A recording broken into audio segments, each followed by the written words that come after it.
I was 18 years old. I had $150 to my name, no job waiting for me, nowhere to live, and I was about to drive more than 3,000 miles across the country. Looking back, that trip completely changed the way I think about courage, and it completely changed my life.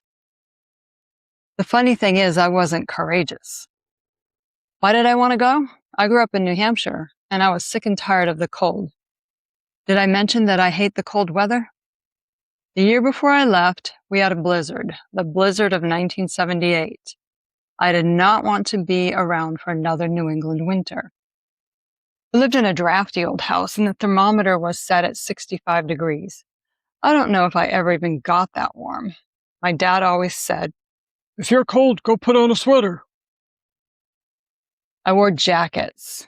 I was a lot thinner back then and didn't have much body fat like I do now. I packed up my worldly possessions in a suitcase, one without wheels, if you can imagine that.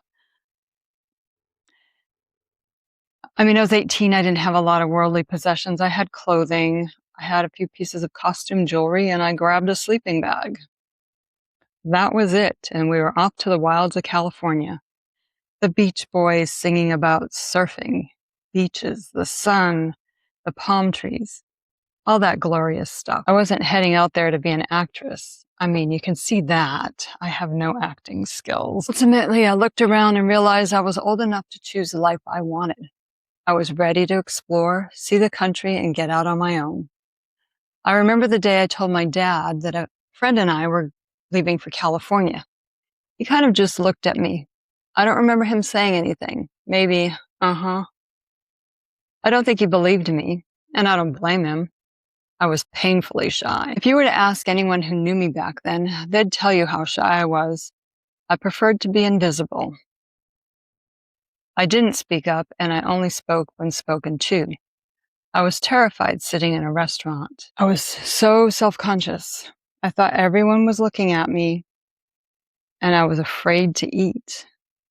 To be honest, if I'd given it any more thought, I probably would have stayed right where I was. I was also leaving my 4 brothers and my sister behind, but it didn't seem like an odd thing to do. It was expected for us to leave home after high school, although it wasn't expected that any one of us would go so far away. My friend had been gifted a new car for her high school graduation, so we had reliable transportation. It was a stick shift Subaru. If you've ever driven a stick shift, you know how much fun they are.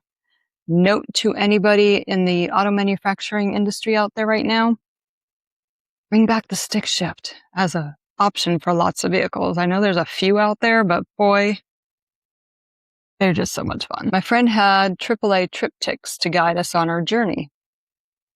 This was before GPS.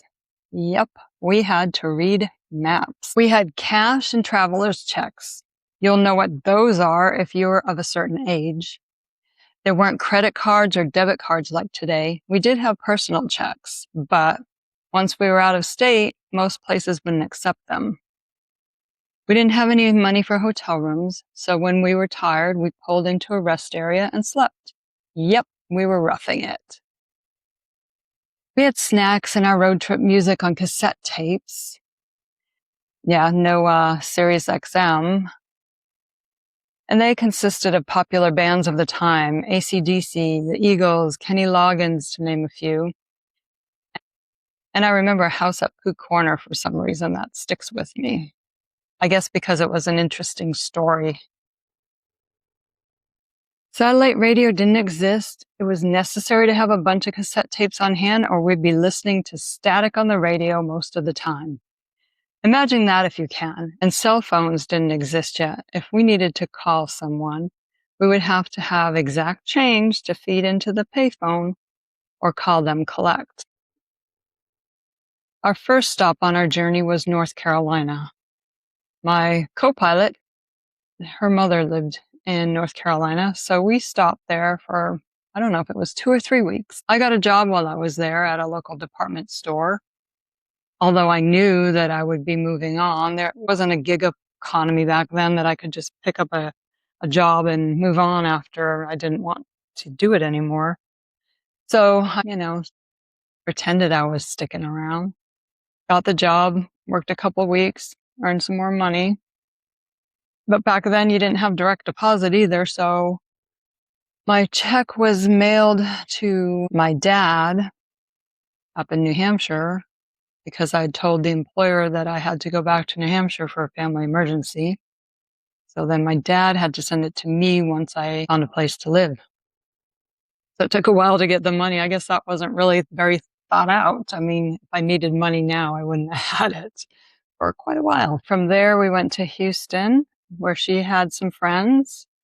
Now, my friend had a lot of friends everywhere. It seemed I didn't have anybody across the country that we could stay with. So we stayed in Houston for a couple of nights, I think it was. We got to go to Gilley's. I don't know if you're ever heard of it or if you've ever been there.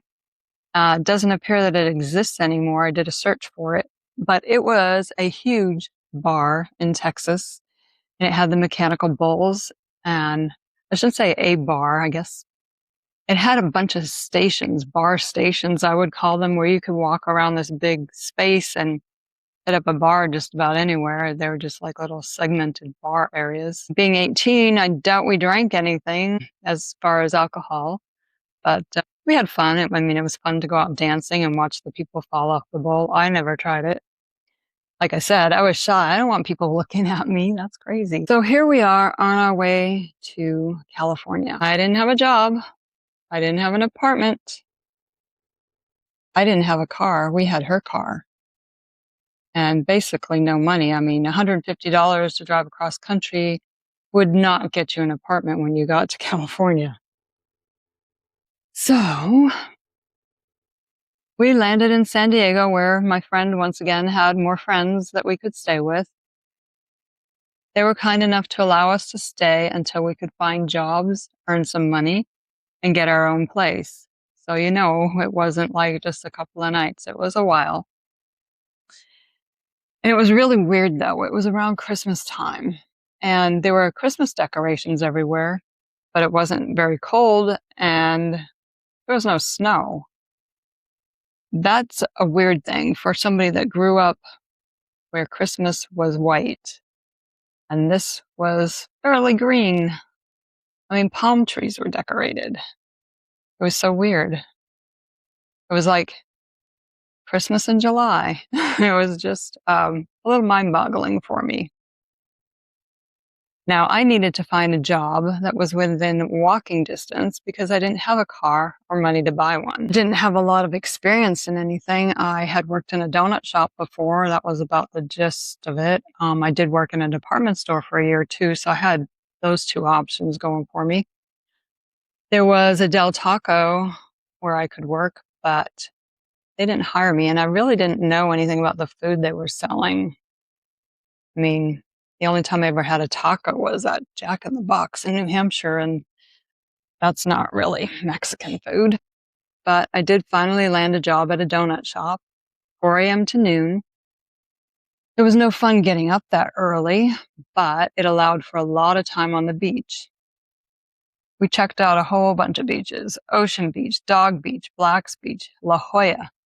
Funny story, the first time I saw a sign for La Jolla, I read it as La Jolla, and I thought, wow, what a happy place. So cool. Yeah, okay, so I learned later that's not how it was pronounced. So we got our own apartment, and a few months in, we were evicted for making too much noise. Now, we weren't partying or anything. No, I had the bright idea to vacuum at 2:30 in the morning. Why? I don't know. I was up and looked like it needed to be vacuumed. Well, the property manager lived right below us, and she had a newborn baby. You can bet she was not getting much sleep to begin with, and that didn't help. So we got kicked out. And we moved back in with her friends in San Diego for a little while. She decided that she was going to go back to New Hampshire, but I didn't want to go back. I had no reason to go back. Well, for one, I didn't want to go back to the cold. My dad was in the process of building a house, and he was moving to a campground, so I didn't want to live in a campground.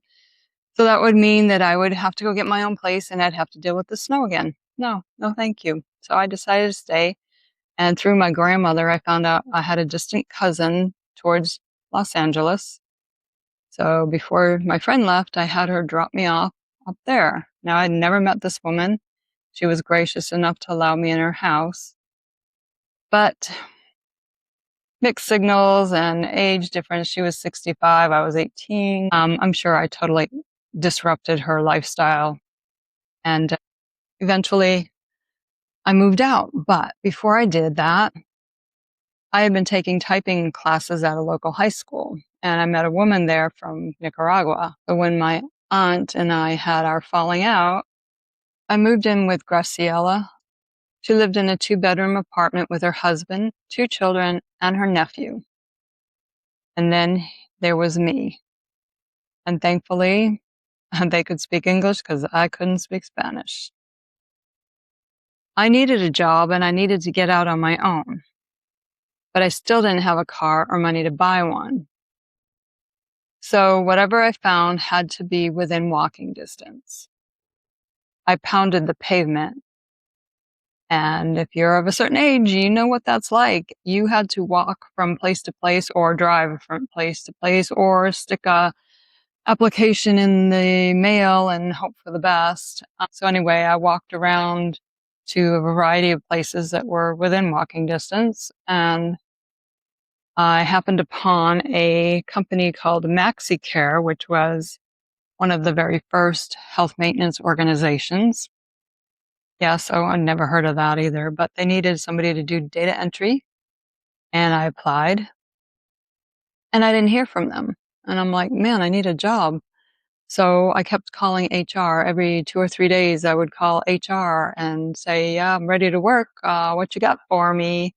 Kind of, I wasn't that bold, but I would call and I would say, yeah, hi, it's me. And I think I bugged them enough that I wore them down and they hired me.